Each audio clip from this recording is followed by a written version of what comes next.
To maintain a long-lasting relationship, how important is trust?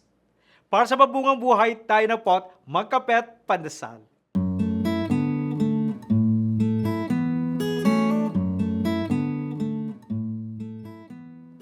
Gaano ba kahalaga ang tiwala sa pagbuo ng matibay at pangmatagalang ugnayan?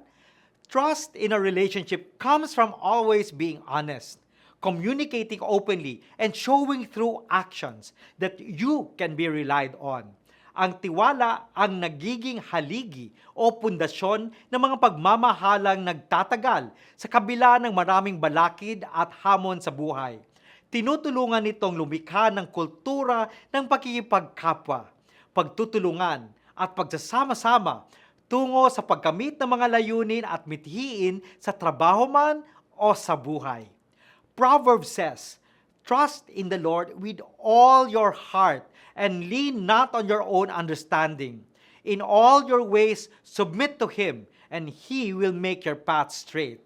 Manalangin po tayo.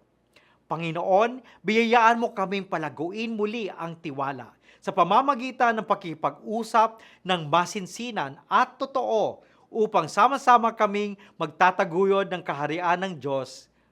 Amen.